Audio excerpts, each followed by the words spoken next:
They thought my silence meant submission. They thought the woman who never raised her voice at family dinners was someone they could control.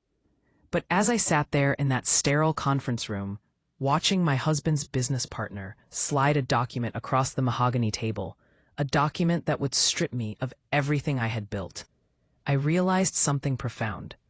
The quietest person in the room is often the one holding all the cards. And I was about to show my hand. My name is Isabella Hartman, and if you had asked anyone in our social circles 6 months ago who I was, they would have told you I was Marcus Hartman's wife, the supportive spouse, the woman who smiled prettily at charity galas while her husband closed million-dollar deals. They saw the pearls, the designer dresses, the house in the suburbs with the circular driveway. What they did not see was the woman who had built the fortune that paid for all of it. I stood in front of the bathroom mirror in our Brookstone estate, a house I had purchased through a private trust 2 years earlier. My reflection showed a 37-year-old woman with dark hair pulled back in a simple twist, wearing a navy blue sheath dress that cost more than most people's monthly rent, but whispered elegance rather than screaming wealth. That was always my philosophy. Let your bank account do the talking, not your outfit. It was a Thursday evening in late September, and Marcus had just informed me we were having dinner with his business partner, Julian Crane, and Julian's wife, Vanessa. The location was Luminescence, one of the most exclusive restaurants in the city. What Marcus did not know, what he had never bothered to discover despite 7 years of marriage, was that I owned Luminescence. Not through some obvious LLC with my name on it, but through a carefully constructed network of holding companies that all led back to one person, me. I had started my first tech company at 24, fresh out of Stanford, with a computer science degree and a head full of ideas that investors initially dismissed because I was young and female and did not fit their picture of what a founder should look like.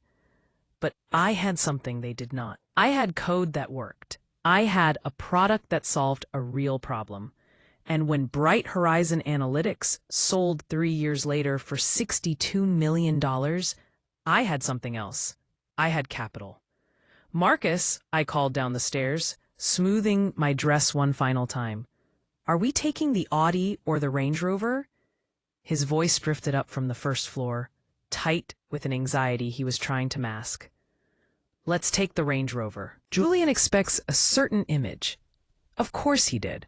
Julian Crane was a man who measured success by the size of your car and the prominence of the logo on your watch. He had come into Marcus's life 2 years ago with a proposal for a commercial real estate venture that promised astronomical returns. What Julian brought to the table was charm and connections. What Marcus brought was the capital. My capital, funneled through accounts that Marcus believed represented his share of investments he thought he had made on his own.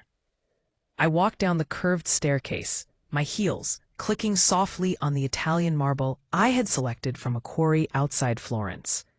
Marcus was waiting in the foyer, checking his reflection in the antique mirror I had bought at an estate sale in Connecticut. He looked handsome in his charcoal suit, his sandy hair styled perfectly, his jaw strong. He looked like a man who belonged in boardrooms and country clubs. He also looked nervous. "You look beautiful," he said, but his eyes were distant, already somewhere else.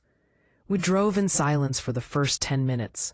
The late September air was crisp, and the city lights were just beginning to flicker on as we merged onto the highway. I watched Marcus's hands on the steering wheel. They were gripping it too tightly, his knuckles showing white against his tan skin. "Is everything all right?" I asked, keeping my voice neutral. He glanced at me, then back at the road.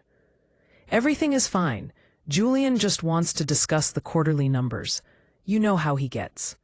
I did know how Julian got. I knew because I had spent the last 3 months quietly investigating the commercial real estate venture that was supposedly making Marcus such a successful entrepreneur.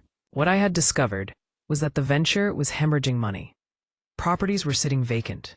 Loans were in default. and Julian Crane was frantically trying to cover the losses by bringing in new investors to pay off the old ones. It was a pyramid scheme, dressed up in expensive suits and leather portfolios. "The reservation is for 7, Marcus said as we pulled up to the valet stand at Luminescence. The building was a stunning structure of glass and steel, designed by an architect I had personally commissioned. Every detail, from the lighting to the music to the temperature, had been calibrated to create an atmosphere of refined luxury. A young man in a crisp uniform opened my door. "Good evening, ma'am. Welcome to Luminescence." I stepped out, my eyes scanning the entrance. I could see Thomas, the general manager, standing just inside the glass doors. He caught my gaze and gave the slightest nod of acknowledgement. We had a protocol. When I dined here as a guest, he treated me exactly like any other patron. No special treatment, no knowing glances. It was important that Marcus never suspected.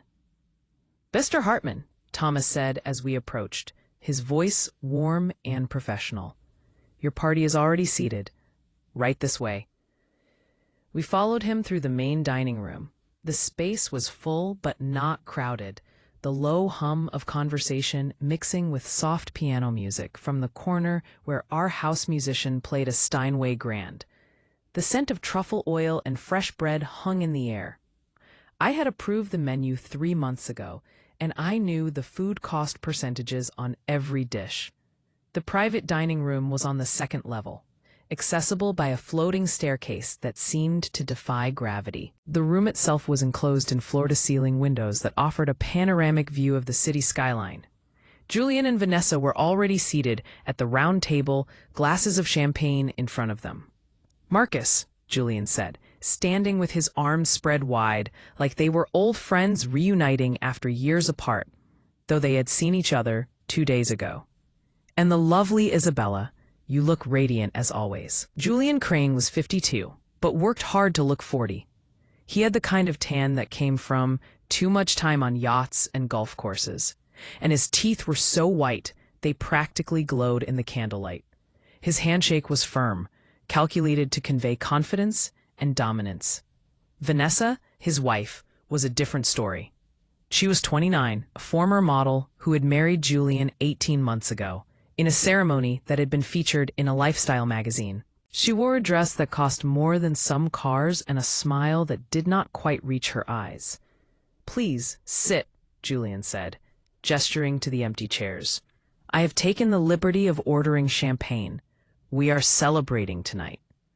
I sat down, folding my hands in my lap. "Celebrating what?" Julian's smile widened. "Marcus has not told you? We have just secured our biggest investor yet. This is going to change everything for Hartman Crane Ventures." I looked at Marcus. He was staring at his champagne glass, watching the bubbles rise. "That is wonderful news," I said, my voice warm and encouraging. "Who is the investor?" "A gentleman named Victor Ashford," Julian said, leaning back in his chair with the posture of a man who had just won a hand of poker. "He is bringing in $5 million. With that kind of capital, we can finally move forward on the downtown development project." $5 million. I knew exactly who Victor Ashford was. He was a retired hedge fund manager with a reputation for aggressive litigation and questionable ethics. He was also the kind of man who would demand his money back with interest at the first sign of trouble. "That is quite a commitment," I said. "He must have a lot of faith in the project." "He has faith in us," Julian corrected, raising his glass. "To Hartman Crane Ventures. To the future." We clinked glasses. The champagne was excellent, a vintage I had personally selected for the wine list. It tasted like success and secrets. The waiter appeared, a young woman named Claire, who I knew was working her way through graduate school. She presented the menus with practiced elegance. I did not need to look at mine. I knew every item, every ingredient, every preparation method. "I think we should start with the oysters," Julian announced. "And let's get a bottle of that Bordeaux. The 2015. Marcus, you will love it. It is bold, complex, Everything a real wine should be. Marcus nodded, but I could see the tension in his jaw. He was worried about the cost. Marcus nodded, but I could see the tension in his jaw. He was worried about the cost. He had no idea that every dollar he spent here was essentially moving money from one of my pockets to another. If you feel my words, show your support by liking the video and subscribing to the channel. And tell me from which city you belong, so I can see how far a woman's impactful voice can reach. Help me build this community so we can bring more truthful stories for you. The oysters arrived on a bed of crushed ice, arranged like small treasures. Julian dominated the conversation, talking about market trends and zoning regulations and architectural renderings. He spoke with the confidence of a man who believed his own lies. Vanessa said very little, occasionally nodding or laughing at the appropriate moments. She had perfected the art of being decorative. Marcus was unusually quiet. He picked at his oysters, barely touching the wine. I could feel something building, a pressure in the air, like the moments before a thunderstorm.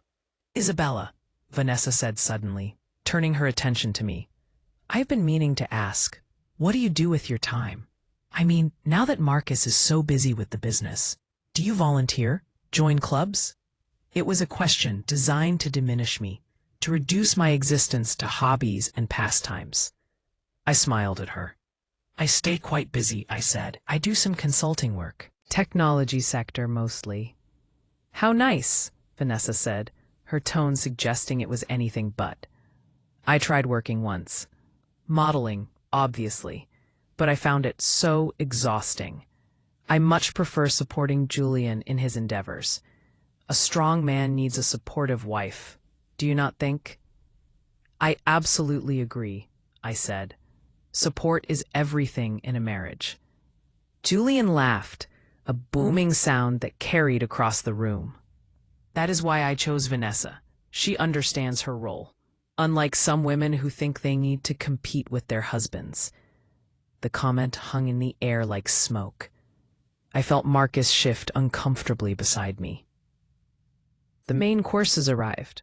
I had ordered the sea bass, prepared with a lemon caper sauce that our chef had spent weeks perfecting. Julian had the ribeye, cooked rare, blood pooling on the white plate. Marcus had ordered the same, though he was barely eating.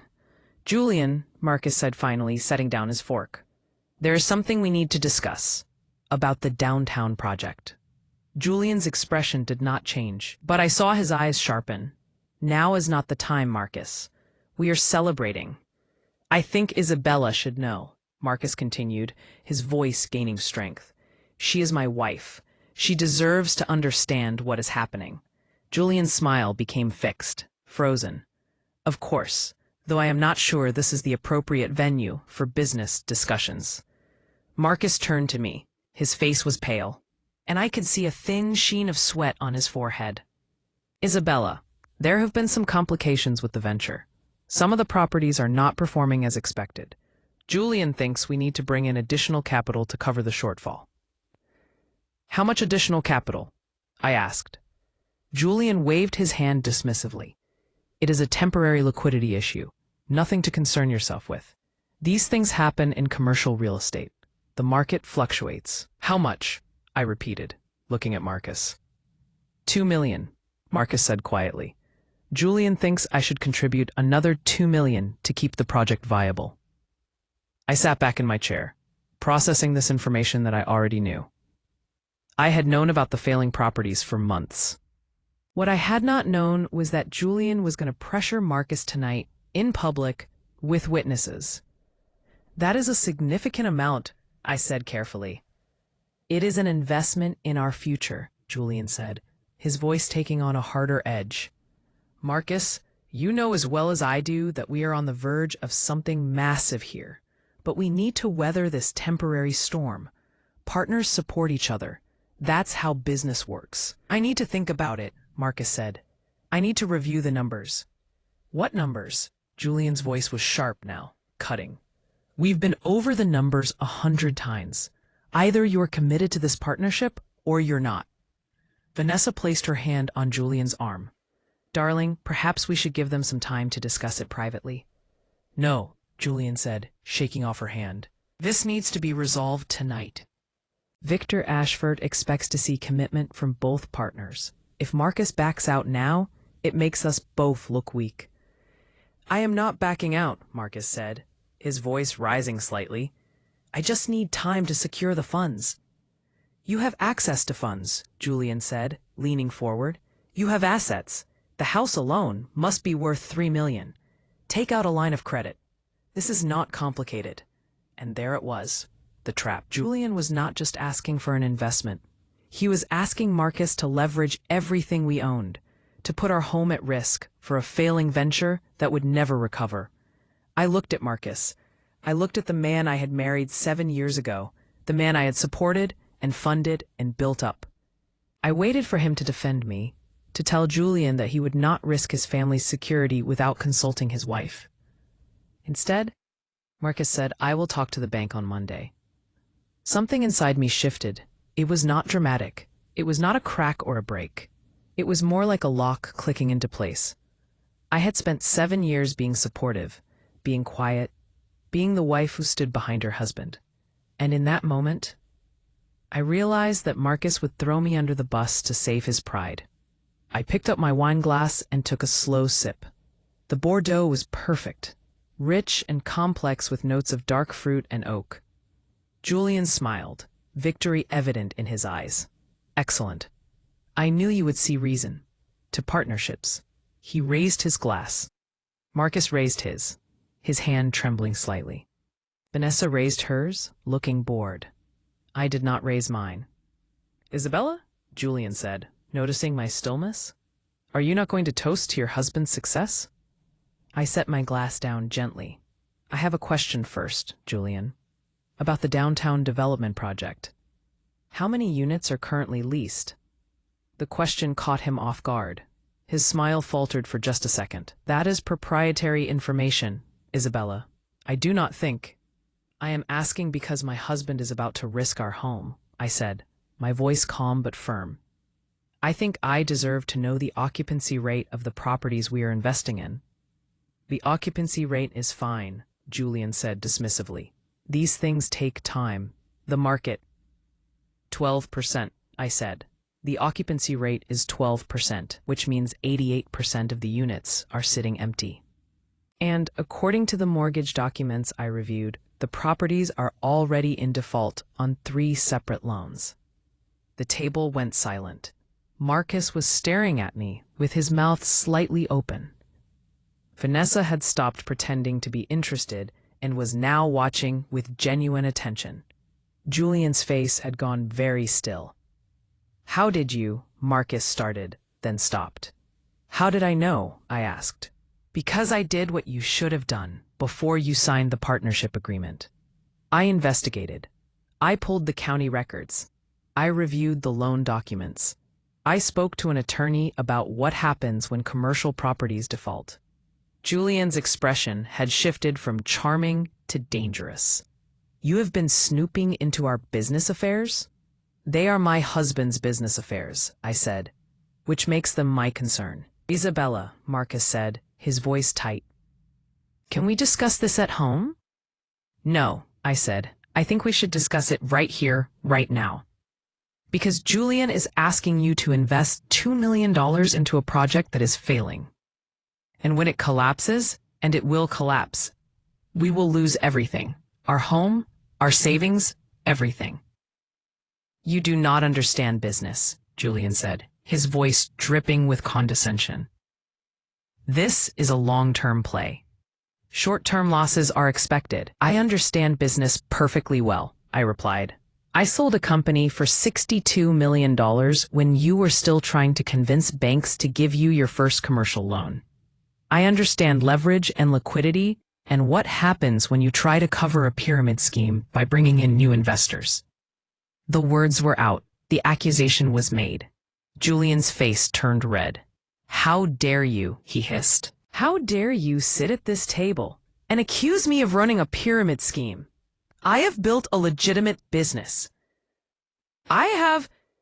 You have built a house of cards, I said, and you want my husband to be holding the cards when it falls. Marcus grabbed my arm. His fingers dug into my skin. Isabella, stop. You're embarrassing me. I turned to look at him. Really? I'm the one embarrassing you? Julian stood up suddenly, his chair scraping loudly against the floor. This dinner is over. Marcus, if you cannot control your wife, then perhaps we need to reconsider our partnership entirely. That was the moment.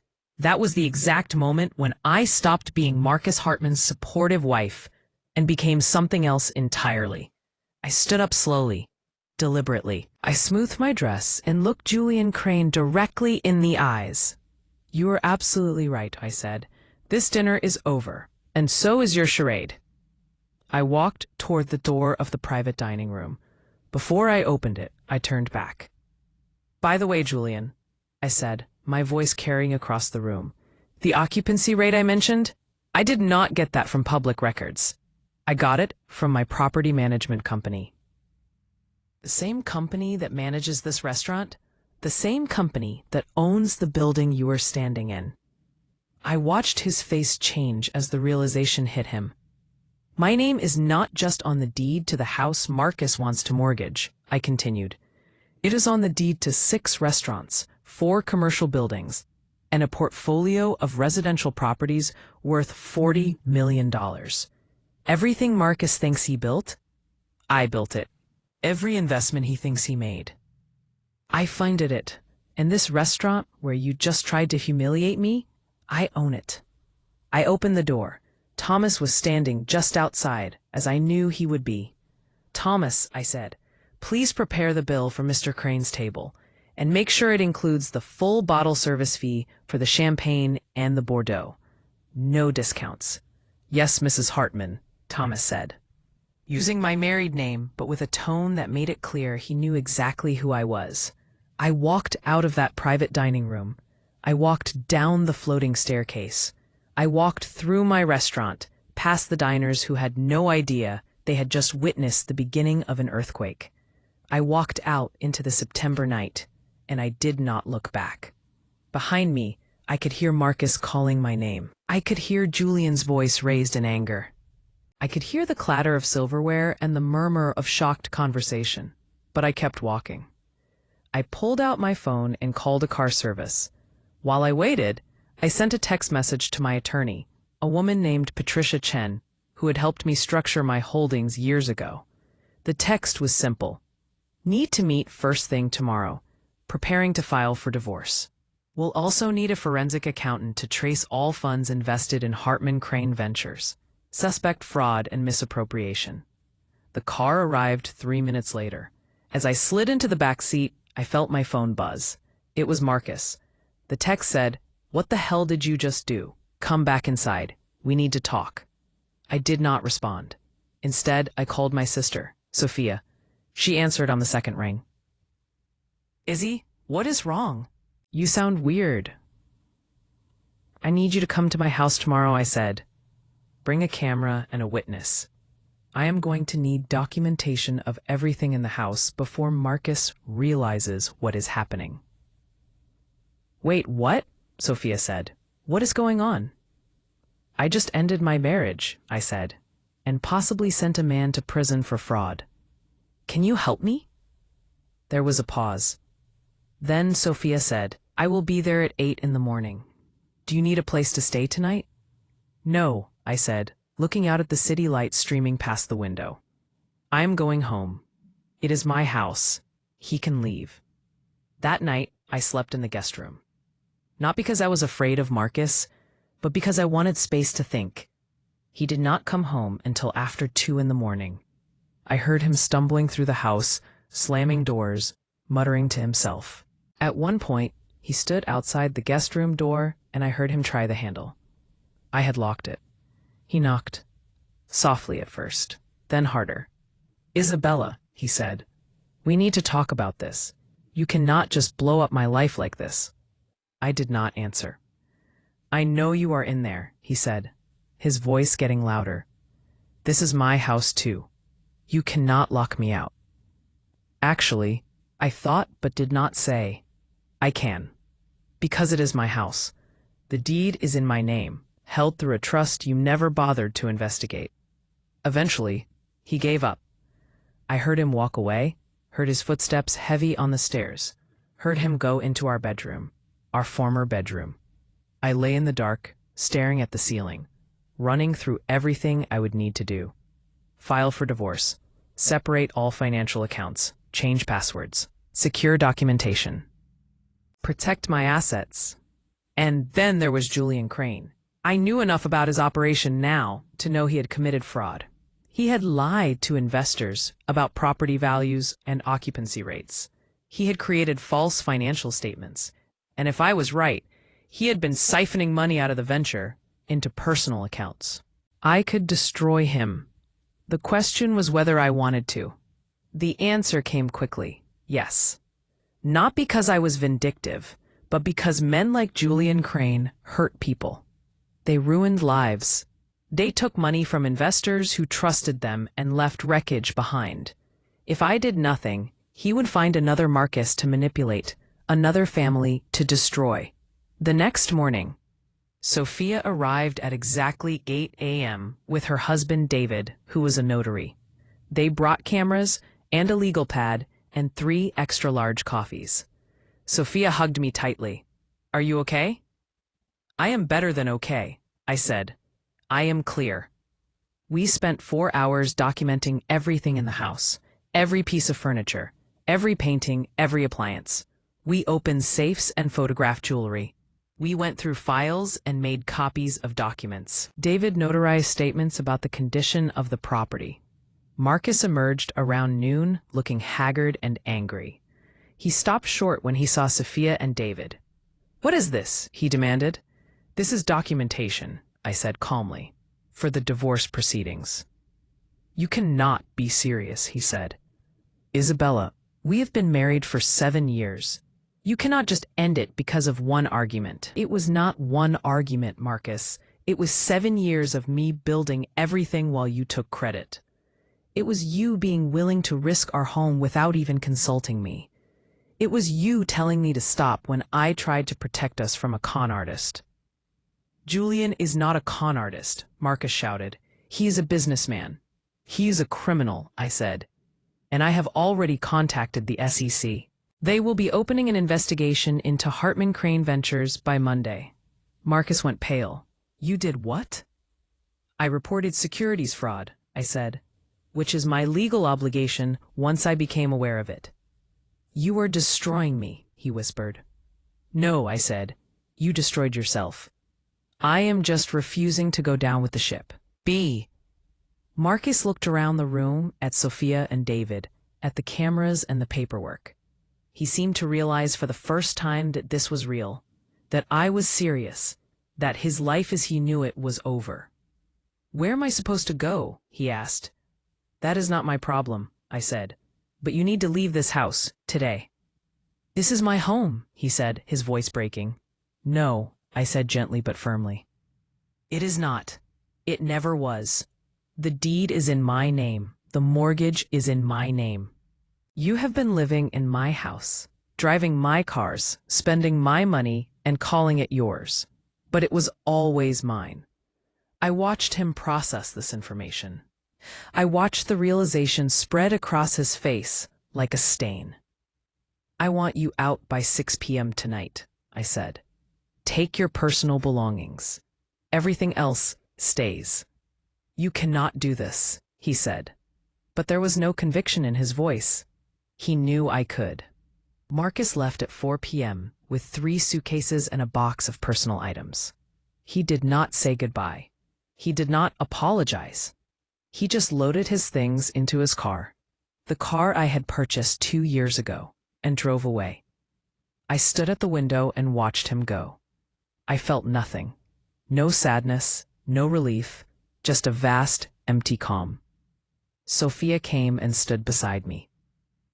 "Are you sure about this?" "I have never been more sure of anything," I said. Over the next 2 weeks, things moved quickly. My attorney filed for divorce, citing irreconcilable differences. Marcus's attorney tried to claim he was entitled to half of everything.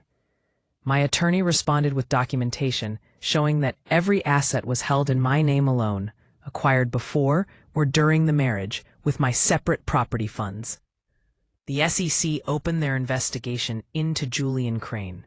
Within days, they had frozen his accounts and issued subpoenas for all financial records related to Hartman Crane Ventures.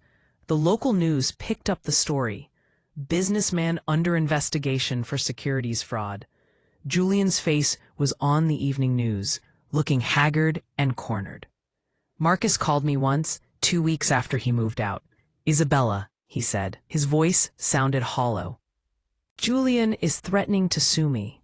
He says this is all your fault, that you sabotaged the business." "Did you steal investor money, Marcus?" I asked. "No, of course not. That was all Julian. You just what?" "I just did not ask questions," he admitted. "I wanted to believe it was real. I wanted to be successful." "You were successful," I said. "You just did not realize it was my success, not yours." He was quiet for a moment. Then he said, "I'm sorry. For what it's worth, I'm sorry." "It's worth very little," I said. "But I appreciate you saying it." We hung up. It was the last time we spoke directly. The divorce was finalized 3 months later. Marcus got nothing except his personal belongings and his car, which technically I could have reclaimed, but chose not to. He moved to another city, got a job at a mid-level marketing firm, and disappeared from my life entirely. Julian Crane was indicted on 14 counts of securities fraud, wire fraud, and money laundering. He went to trial 8 months later. I testified as a witness for the prosecution, explaining how I had uncovered the fraud and why I had reported it. Julian glared at me from the defense table the entire time I was on the stand. He was convicted on all counts. He was sentenced to 12 years in federal prison. Vanessa divorced him before the sentencing. She married a plastic surgeon 6 months later. As for me, I sold Luminescence, not because I had to, but because I wanted a fresh start. I sold it to the chef for a price well below market value, with a clause that required him to keep the staff for at least 2 years. I started a new venture, a technology incubator for women entrepreneurs. I funded it entirely myself and kept complete control. No silent partners, no con artists, no husbands who wanted credit for my work. The first company we funded was run by a 26-year-old woman who had developed an algorithm for detecting financial fraud in real time. I thought that was fitting. I never remarried. I dated occasionally, but I was careful. I had learned my lesson about trusting too easily, about supporting too generously, about staying silent too long.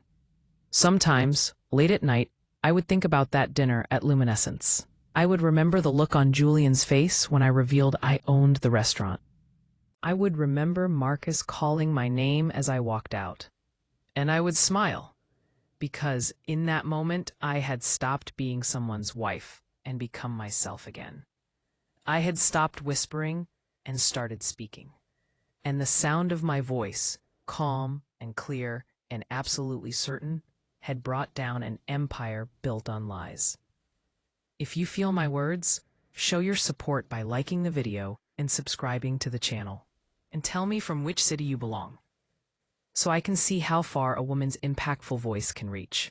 Help me build this community so we can bring more truthful stories for you. But the story did not end there, because 6 months after the divorce was finalized, I received a phone call that would change everything again. It was a Tuesday morning in early spring. I was sitting in my office at the technology incubator, reviewing pitch decks from 3 new applicants, when my assistant buzzed me. "Mrs. Hartman," she said, though I had asked her repeatedly to just call me Isabella. "There is a woman here to see you. She does not have an appointment, but she says it is urgent.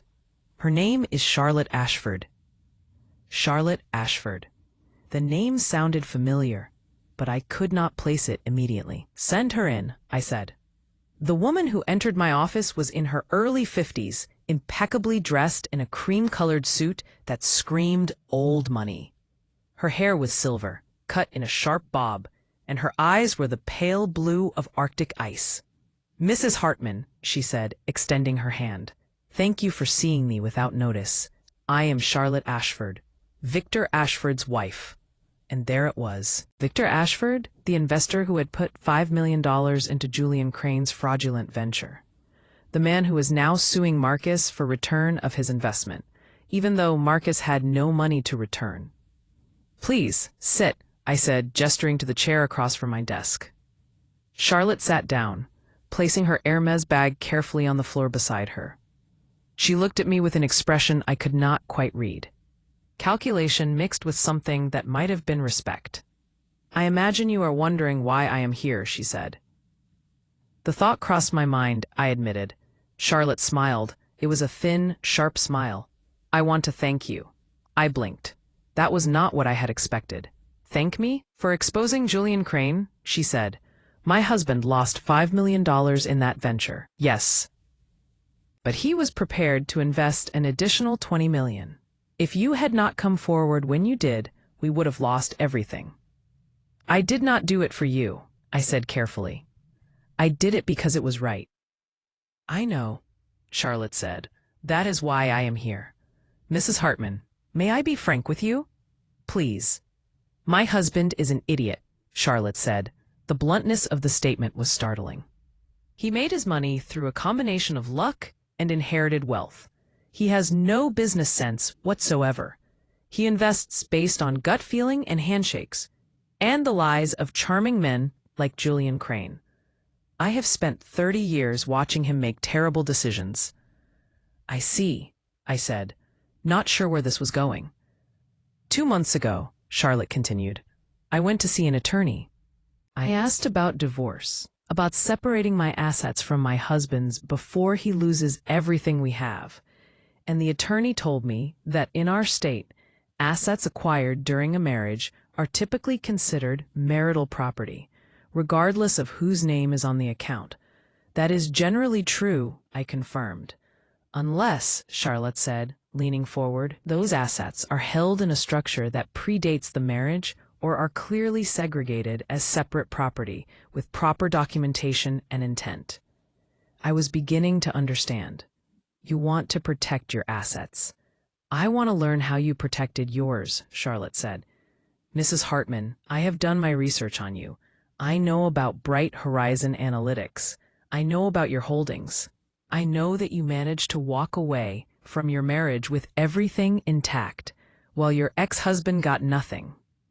I want you to teach me how to do the same." I sat back in my chair, studying her. "What makes you think I would help you?" she said. "Because you believe in protecting women from the consequences of their husband's stupidity," Charlotte said.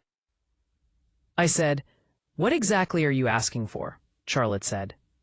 "I want you to refer me to your attorneys," Charlotte said.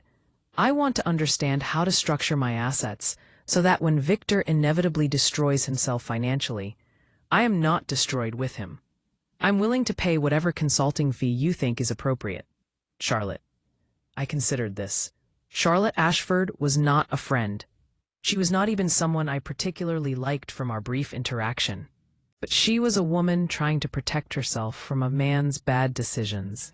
And I understood that intimately. "I will do better than a referral," I said.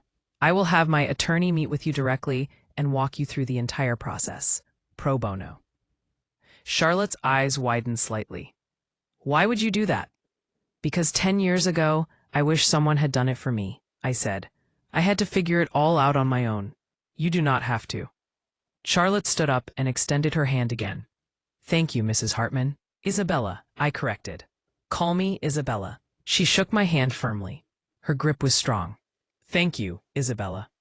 After Charlotte left, I sat in my office, thinking about protection and power and the ways women have to safeguard themselves in a world that still assumes their wealth belongs to the men in their lives.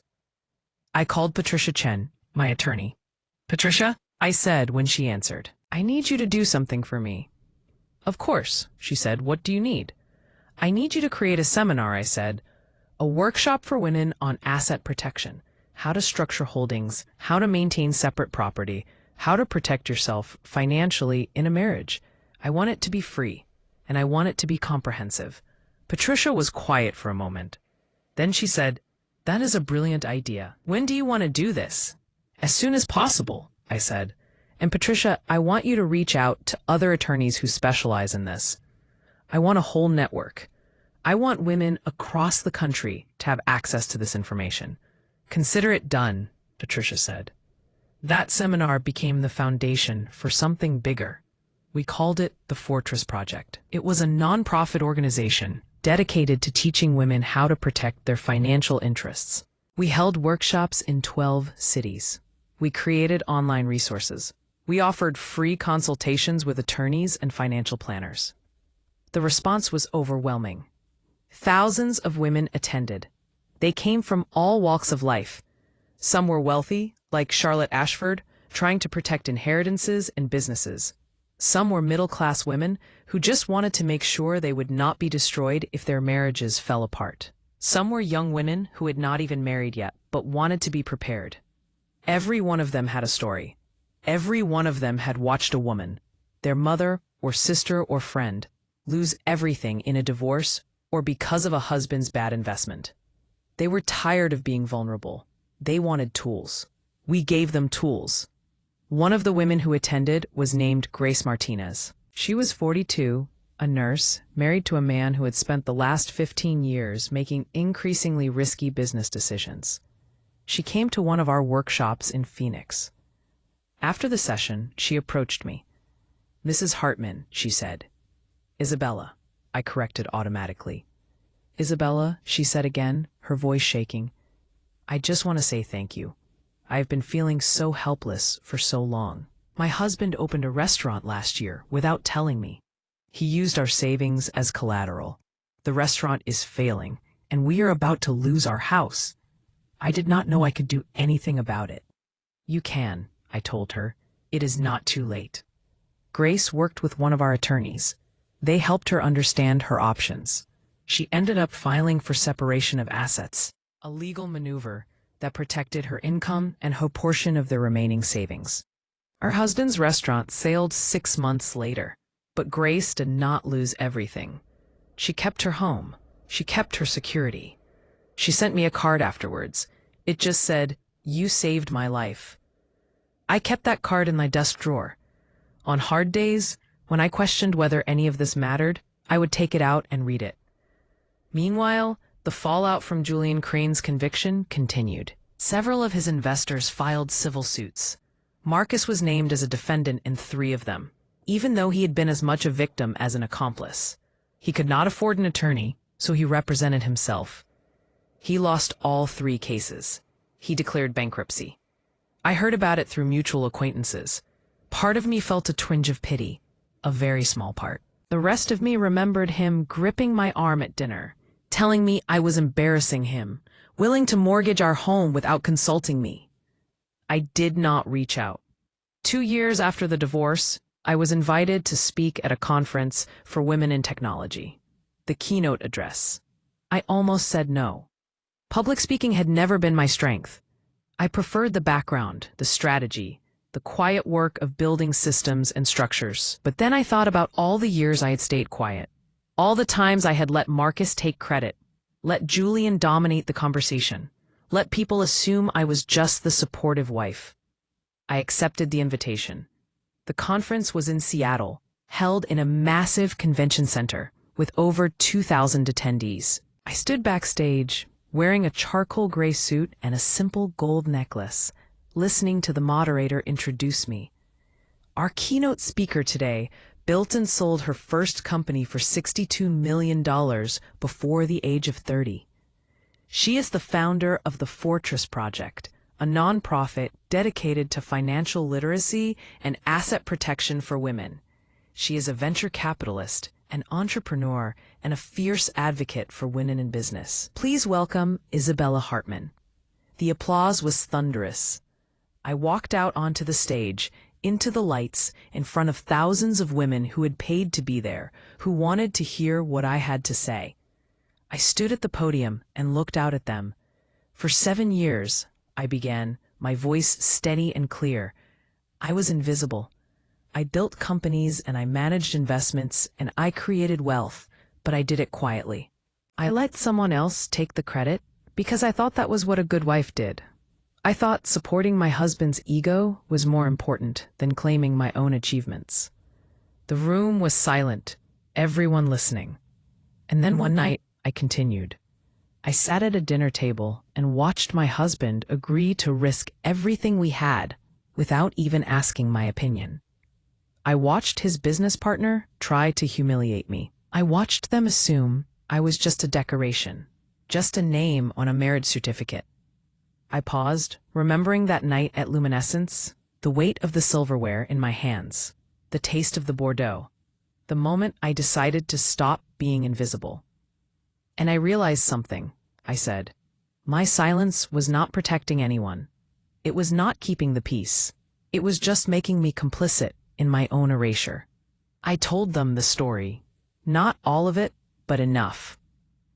I told them about discovering the fraud. I told them about walking out of the restaurant.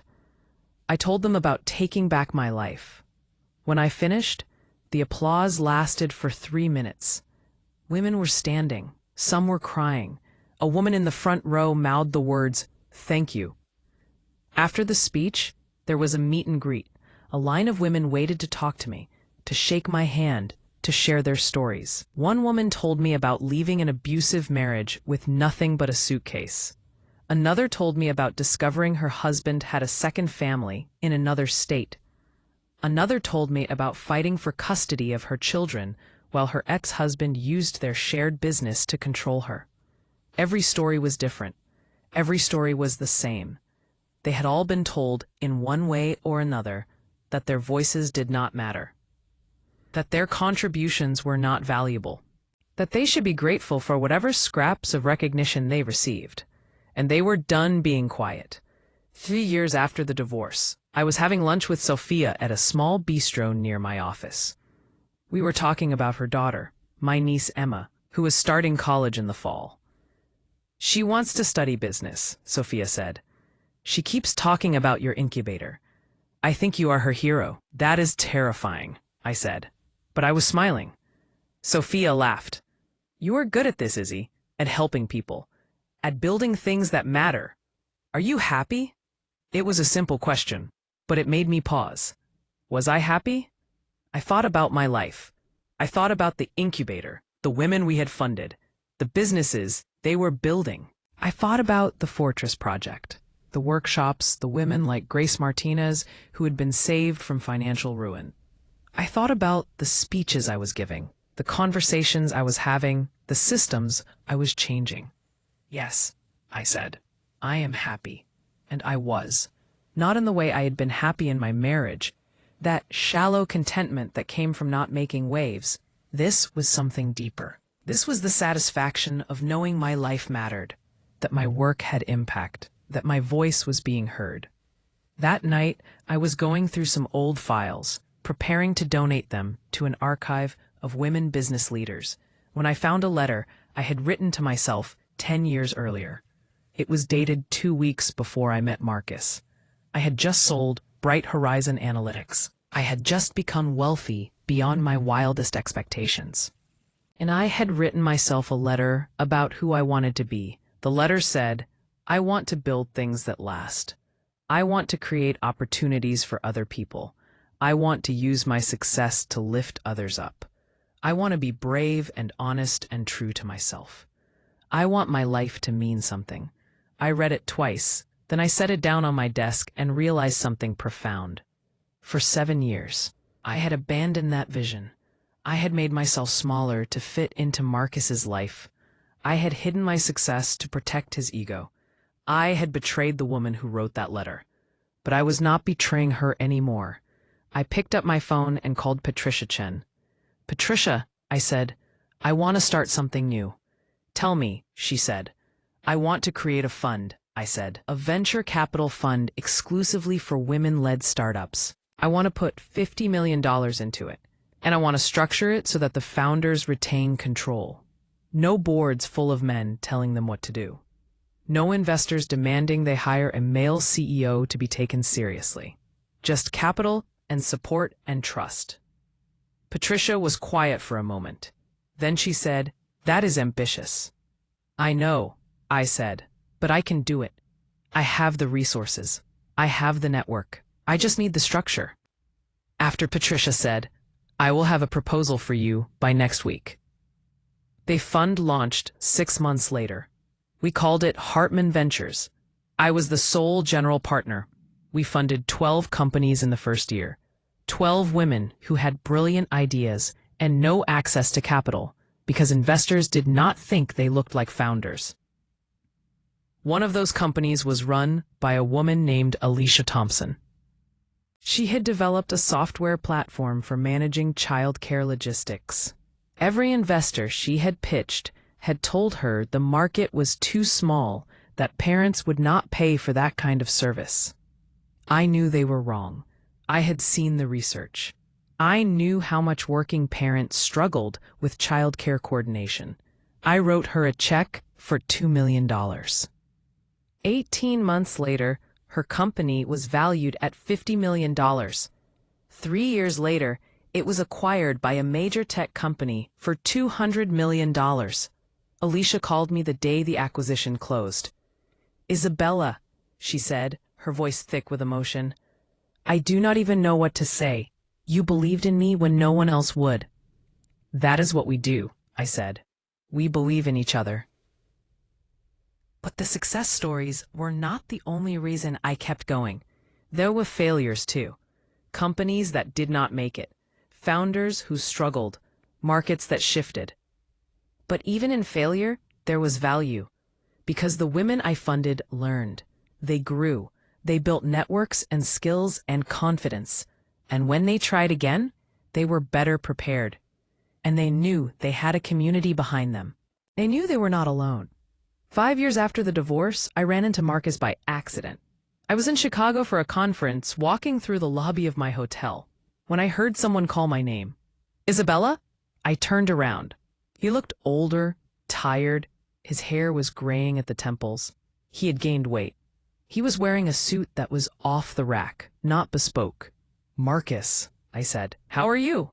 "I am okay," he said. "Working in advertising now. Regional account manager." "It's fine. Good. Stable." He looked at me, and I saw something in his eyes, not quite regret, but close to it. "I heard about your fund," he said.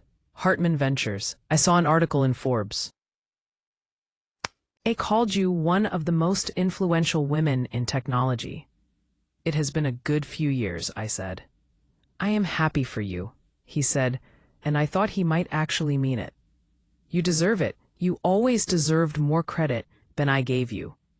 It was not an apology, not really, but it was an acknowledgement, and that was more than I had expected. "Thank you," I said. We stood there for an awkward moment. Then Marcus said, "I should let you go. I'm sure you are busy." "Take care of yourself, Marcus," I said. "You too, Isabella." I watched him walk away, back into whatever life he had built after everything fell apart. I felt nothing. No anger, no satisfaction.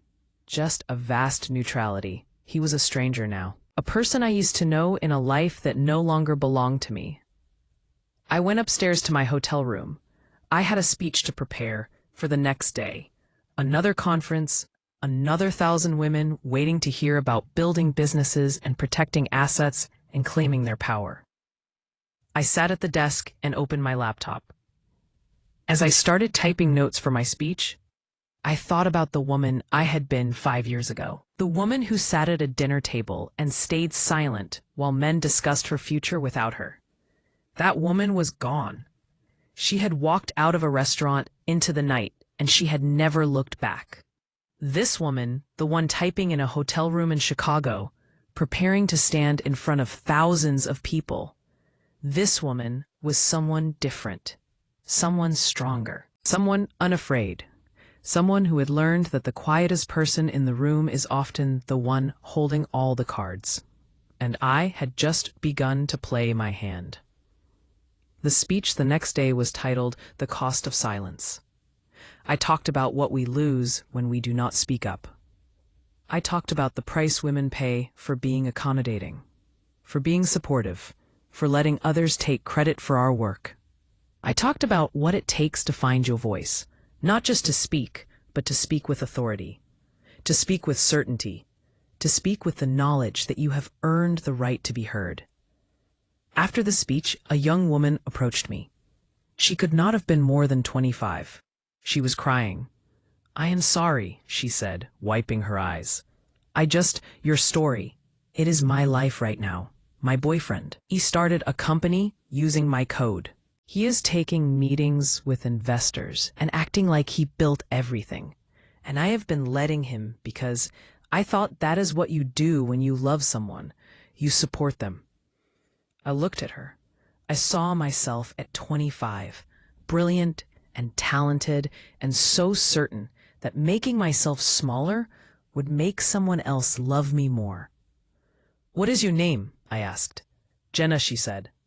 "Jenna," I said. "Do you have any documentation? Proof that you wrote the code?" "Yes," she said. "I have all my commits in GitHub. I have emails. I have everything." "Good," I said. "Then here is what you're going to do. You are going to talk to an attorney. Not his attorney, your attorney. You are going to establish your intellectual property rights. And you are going to stop supporting his lie. But I love him," she whispered. "I know," I said gently. "But love should not cost you everything you have built. If he loves you, he will respect your contributions. If he does not, then you need to protect yourself." I gave her Patricia Chen's contact information. I told her to mention my name. 3 months later, I got an email from Jenna. She had retained an attorney. She had established that she was the rightful owner of the intellectual property. Her boyfriend had tried to fight it, but the evidence was overwhelming. They broke up. She started her own company. 6 months later, she raised her first round of funding. Her email ended with, "Thank you for teaching me that my voice matters." I saved that email too. As the years passed, the Fortress Project grew. We expanded to 20 cities. We created online courses. We trained other attorneys to run workshops. We built a network of thousands of women who were protecting their assets, claiming their power, refusing to be erased. Hartman Ventures funded 60 companies in 5 years. 42 of them survived past the critical 3-year mark. 18 of them were acquired or went public. The portfolio was worth over $1 billion. But the number that mattered most to me was different. It was the number of women who told me I had changed their lives. The number of women who had found their voices. The number of women who had stopped being silent. I counted them all. Every card, every email, every handshake after a speech. Every Jenna, every Grace, every Charlotte. They were my real return on investment. On the 7th anniversary of the day I walked out of Luminescence, I went back to the restaurant. I had sold it years earlier, but I called the current owner and arranged a private visit. I walked through the empty dining room in the middle of the afternoon. The space looked the same glass walls, the same floating staircase, the same view of the city skyline. I stood in the spot where I had stood that night. I could almost hear Julian's voice, see Marcus's face, feel the weight of Eleanor's words. And then I walked to the entrance. I stood at the threshold, exactly where I had stood 7 years ago before I stepped out into the night. I remembered the fear I had felt then. Not fear of Marcus or Julian or what they might do. Fear of the unknown. Fear of being alone. Fear of what would happen when I stopped being someone's wife and became just myself. I looked back at the restaurant one last time. Then I walked out the door. And this time, I was smiling. Because I knew now what I had not known then. The unknown was not something to fear. It was something to claim. It was a blank page, a clean slate, a story waiting to be written in my own handwriting. I had spent 7 years being a supporting character in someone else's narrative. and then I had decided to write my own. The story was not over. It would never be over, not as long as I had breath and purpose and work to do. But this chapter was complete. If you feel my words, show your support by liking the video and subscribing to the channel, and tell me from which city you belong, so I can see how far a woman's impactful voice can reach. Help me build this community so we can bring more truthful stories for you. Priktagtingsten. I walked out of luminescence for the second time, but this time I was not leaving a marriage or a betrayal. I was leaving a memorial, a reminder of who I used to be and who I had chosen to become. Priktagtingsten. The September evening air was cool. The city lights were beginning to flicker on. Priktagtingsten. Strong, I pulled out my phone and called my assistant. Strong, I pulled out my phone and called my assistant. I'm taking the night off. Strong, I pulled out my phone and called my assistant. Everything is perfect, I said. I drove home.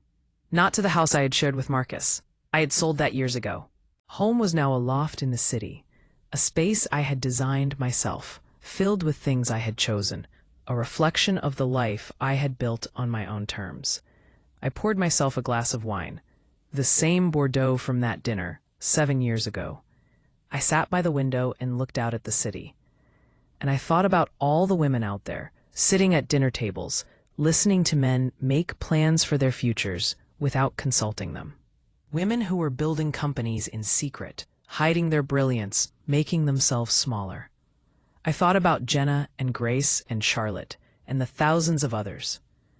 And I hoped they would remember what I had learned, that silence is not safety, that accommodation is not love, that protecting someone else's ego is not your job, that your voice matters, that your work matters, that you matter.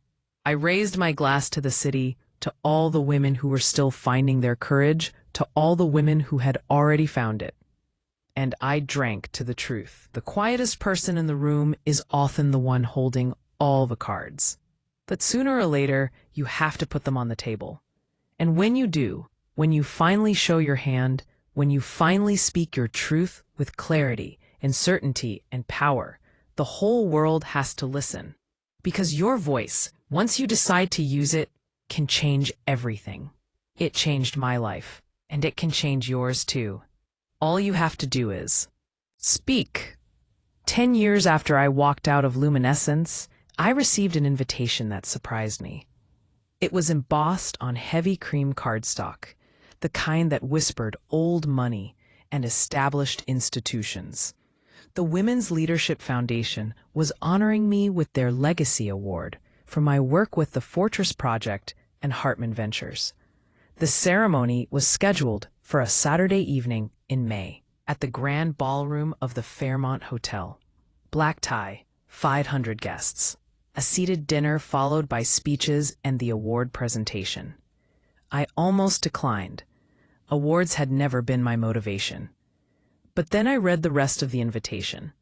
The keynote speaker was listed as Charlotte Ashford. Charlotte, the woman who had walked into my office 10 years ago, asking me to teach her how to protect her assets from her husband's terrible investments. I had not spoken to her in years, though I had followed her career from a distance. After her divorce from Victor, she had taken control of her family's investment portfolio and grown it by 400%. She had become one of the most respected investors in the country. I accepted the invitation. The night of the ceremony, I stood in front of my closet trying to decide what to wear. My assistant, Maya, had helped me narrow it down to 2 options: a red gown that made a statement, or a simple black dress that let my work speak for itself. I chose the black dress. It was elegant, understated, and expensive in a way that did not announce itself. I paired it with diamond earrings, my only extravagance, and simple heels. Maya had arranged for a car to pick me up at 6. As I rode through the city toward the Fairmont, I found myself thinking about the last formal event I had attended. It had been Marcus's 40th birthday party, just months before the divorce. He had rented out an entire restaurant and invited 200 people to celebrate. He had given a speech thanking everyone for their support, for believing in him, for being part of his journey. He had not mentioned me once, not even as an aside. I had stood in the back of the room, holding a glass of champagne I was not drinking, and realized I was completely invisible in my own marriage. That night had been one of the final straws, one of the many moments that had accumulated into the critical mass necessary for me to finally walk away. The car pulled up to the Fairmont. A red carpet stretched from the curb to the entrance, lined with photographers and reporters. I had not expected media attention, but apparently the event was newsworthy enough to warrant coverage. As I stepped out of the car, flashbulbs went off. Someone called my name. "Miss Hartman, over here. Can you tell us about the new initiatives at the Fortress Project?" "Ms. Hartman, is it true you are planning to expand Hartman Ventures internationally?" I smiled politely and kept walking. Maya had coached me on this. Be gracious, but do not stop. Save your words for inside. The grand ballroom was magnificent. Crystal chandeliers hung from a ceiling painted with classical frescoes. Round tables covered in white linen filled the space, each set for 8 with elaborate floral centerpieces. At the front of the room was a raised stage with a podium and a screen for presentations. I was seated at table 1, directly in front of the stage. To my right was Patricia Chen, my attorney and now the executive director of the Fortress Project. To my left was an empty chair with a place card that read, Charlotte Ashford. Patricia hugged me when I sat down. "You look beautiful," she said, and terrified. "Are you okay?" "I'm fine," I said, "just not used to being the center of attention." "We'll get used to it," Patricia said with a smile. "You have changed a lot of lives, Isabella. People want to honor that." The other guests at our table introduced themselves. There was a senator who had championed legislation to improve financial literacy education in schools. There was a CEO of a major tech company who had implemented mandatory asset protection workshops for all employees going through divorce. There was a judge who specialized in family law and had used our materials to help women navigate complex financial settlements. They all had stories about how the Fortress Project had impacted their work, their lives, their communities. As I listened to them, I felt a warmth spreading through my chest. This was real. The work I had started out of my own pain and anger had grown into something that mattered to thousands of people. Charlotte arrived just as the appetizers were being served. She looked radiant in a silver gown, her hair still that striking silver bob, her posture confident and commanding. "Isabella," she said, leaning down to hug me. "It has been too long." "It has," I agreed. "I am looking forward to your speech." Charlotte smiled. "It is going to make you cry. Fair warning." The dinner proceeded with the usual formal event rhythm. Salad, then a fish course, then the main entree. Conversation at our table was lively, intelligent, and focused on the work we all cared about. Nobody asked me about my personal life, or whether I was dating, or why I had never remarried. They asked me about funding strategies and legal structures and how to scale impact. It was refreshing. After dessert, the lights dimmed and the program began.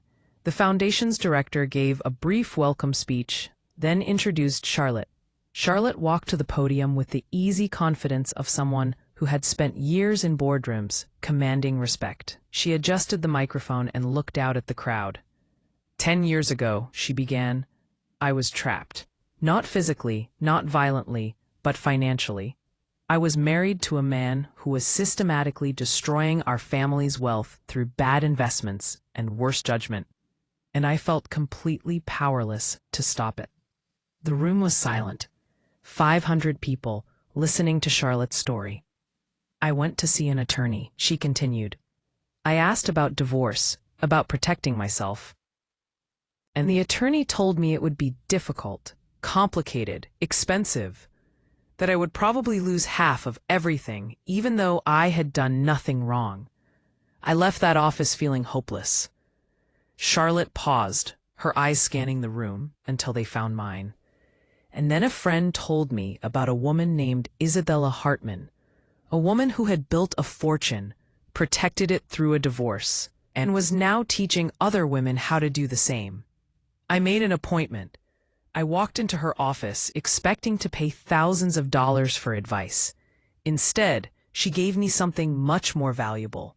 She gave me her time, her expertise, and her belief that I deserved to be protected. I felt my throat tighten. Isabella connected me with her attorney, Charlotte said. She walked me through every step of the process. She showed me how to structure my assets, how to document everything, how to prepare for the inevitable confrontation with my husband. And when I tried to pay her, she refused. She said the only payment she wanted was for me to help the next woman who needed it. Charlotte's voice was steady, but I could see emotion in her eyes. That was the beginning of the Fortress Project, she said. That philosophy of women helping women, of knowledge shared freely, of protection as a right, not a privilege. In the 10 years since that conversation, the Fortress Project has helped over 50,000 women protect their financial interests. 50,000 women who might otherwise have lost everything. The room erupted in applause. I felt tears welling up in my eyes. But the impact goes beyond the numbers, Charlotte continued, because every woman who protects herself sends a message to her daughters, her sisters, her friends. The message is this: you do not have to be a victim. You do not have to accept financial abuse or manipulation or control. You have options. You have power. You have rights. More applause. Patricia reached over and squeezed my hand. Isabella Hartman could have walked away from her divorce and lived a quiet, comfortable life. Charlotte said she had the money, she had the freedom, but instead she chose to build something that would outlast her. She chose to create systems and structures that would protect women for generations to come. That is not just success. That is legacy. Charlotte looked directly at me. Isabella, would you please come to the stage? I stood up, my legs shaking slightly. Patricia gave me an encouraging nod. I walked to the stage, the applause growing louder as I climbed the steps. Charlotte handed me a crystal trophy, heavy and beautiful, engraved with my name and the words, "Visionary Leader, Champion for Women." We hugged. She whispered in my ear, "Thank you for saving my life." I stepped to the podium. The applause continued for what felt like an eternity. Finally, it quieted, and 500 faces looked at me expectantly. I have never been comfortable with attention, I began. For most of my life, I preferred to work in the background, to let others take credit, to stay quiet and safe and invisible. I paused, gathering my thoughts. That changed one night 10 years ago when I sat at a dinner table and realized that my silence was not protecting me, it was erasing me. I was disappearing into someone else's story, and if I did not speak up, I would cease to exist entirely. I looked out at the crowd. I saw women of all ages, all backgrounds, all stories. What I learned that night, I continued, is that our voices are not luxuries. They are necessities. When we stay silent about financial abuse, about being excluded from decisions that affect our lives, about having our contributions dismissed or stolen, we are not keeping the peace. We are enabling our own destruction. I felt the words flowing now, no longer nervous, just honest. The Fortress Project exists because I wish someone had taught me these things before I needed them, I said. I wish someone had told me that love does not require financial vulnerability, that marriage does not mean surrendering control of your assets, that supporting your partner does not mean erasing yourself.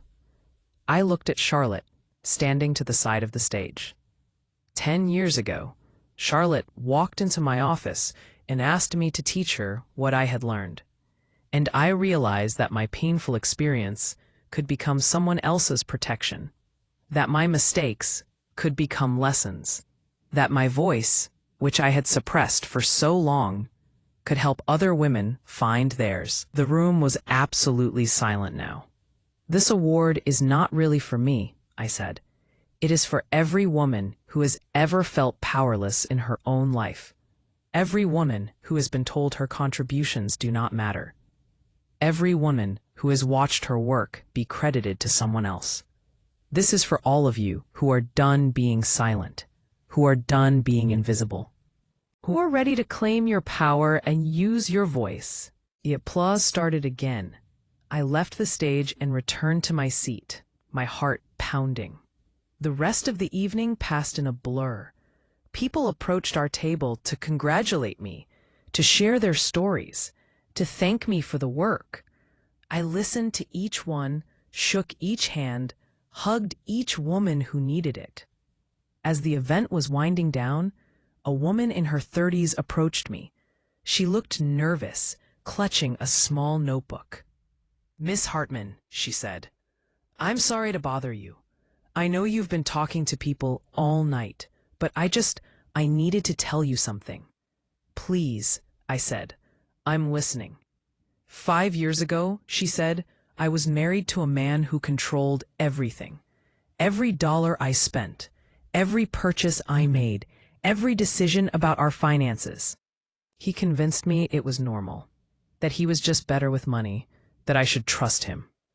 I nodded, recognizing the pattern. "Then I found the Fortress Project online," she continued. "I took one of the workshops, and I learned that what was happening to me was financial abuse, that I had rights, that I could protect myself." "What happened?" I asked gently. "I hired an attorney," she said. "I've documented everything. I discovered he had been hiding assets, lying about income, preparing to divorce me and leave me with nothing. But because I had learned how to protect myself, I was ready. I got a fair settlement. I kept my business. I rebuilt my life." She paused, her eyes filling with tears. "I have a daughter," she said. "She is 8 years old. And because of what I learned, I am going to teach her something I never knew. That her financial independence is not negotiable. That she should never give anyone else control over her security. That her voice matters." She reached out and took my hand. "You did not just save me," she said. "You saved my daughter's future." I could not speak. I just squeezed her hand and nodded. "That is why I do this work," I managed to say finally. "For daughters and granddaughters and the women they will become." The woman thanked me again and disappeared back into the crowd. I stood there for a moment, overwhelmed by the weight of what we had built. Patricia came up beside me. "Ready to go home?" she asked. "Not yet," I said. "I think I need a minute." I walked out to the balcony overlooking the city. The May air was warm, carrying the scent of spring flowers from the garden below. A city light spread out before me like a constellation of possibilities. I thought about the woman I had been 20 years ago, young, brilliant, eager to build something meaningful. I thought about the woman I had become during my marriage, smaller, quieter, invisible. And I thought about who I was now, not defined by who I had been married to or what I had lost, but by what I had built and who I had helped. The journey had been painful. Divorce always is, even when it is necessary. But the pain had transformed into something powerful. It had become purpose. My phone buzzed. It was a text from an unknown number. "Miss Hartman, this is Jenna. I do not know if you remember me. You helped me 3 years ago when I was struggling with IP theft. I just wanted you to know, my company just closed a Series B funding round. $20 million. I am the CEO. I own 51%. And it is all because you taught me to protect what was mine. Thank you for everything." I smiled and saved the message. These were the moments that mattered. Not the awards or the recognition or the media coverage. These private victories. These women reclaiming their tower. These daughters learning different lessons than their mothers had learned. I heard footsteps behind me. Charlotte joined me on the balcony. "Beautiful night," she said. "It is," I agreed. We stood in comfortable silence for a moment, looking at the city. "Can I tell you something?" Charlotte asked. "Of course," I replied. "When I first came to see you," Charlotte said, "I was so angry. Angry at my husband for being an idiot. Angry at myself for staying so long. Angry at a system that made it so hard for women to protect themselves. I was drowning in rage." "I know the feeling," I said, "but But you turned that rage into something constructive, Charlotte continued. You built something that helps people. And watching you do that, it taught me something important. Anger is valid, but it is also fuel. The question is what you build with it. What did you build? I asked. Charlotte smiled. After my divorce, I started a foundation that provides legal support for women in financially abusive marriages. We have helped over 2,000 women in the last 8 years. Women who could not afford attorneys. Women who were being manipulated by husbands who used the legal system as a weapon. That is incredible, I said. I learned from the best, Charlotte replied. You showed me that our pain does not have to be wasted, that we can take the worst experiences of our lives and transform them into protection for others. We stood there together, two women who had survived, who had rebuilt, who had chosen to turn their scars into armor for the next generation. You know what the best part is? Charlotte asked. What? We are not alone anymore, she said. There are thousands of us now. Women who have been through hell and decided to build fire breaks so others do not have to burn. She was right. The Fortress Project had grown beyond anything I had imagined. We had chapters in 30 countries now. We had trained over 1,000 attorneys and financial advisors. We had created curricula that were being taught in universities. We had changed laws in 12 states to make financial abuse easier to prosecute and asset protection more accessible. We had built an army. Not of soldiers, but of survivors who refused to let anyone else suffer in silence. I should get going, Charlotte said, but let's have lunch next week. I want to talk to you about a collaboration between our foundations. I would love that, I said. Charlotte hugged me goodbye and left. I stayed on the balcony a little longer, savoring the quiet. My phone buzzed again. This time it was Maya, my assistant. Just saw the photos from tonight. You look amazing. Also, 3 interview requests came in. Forbes, Time, and Bloomberg. Want me to schedule them? I thought about it. 5 years ago, I would have said no. I would have stayed in the background, let the work speak for itself. But I had learned something important. Visibility matters. When women see other women succeeding, protecting themselves, using their voices, it gives them permission to do the same. Yes, I texted back. Schedule them all. I walked back inside. The ballroom was nearly empty now. Staff were clearing tables, breaking down the stage. The evening was ending, but the work was just beginning. I collected my things and headed toward the exit. As I walked through the lobby, I passed a group of younger women, probably in their 20s, still in their formal gowns, sitting in a circle of chairs, talking animatedly. Did you hear her speech? One of them was saying.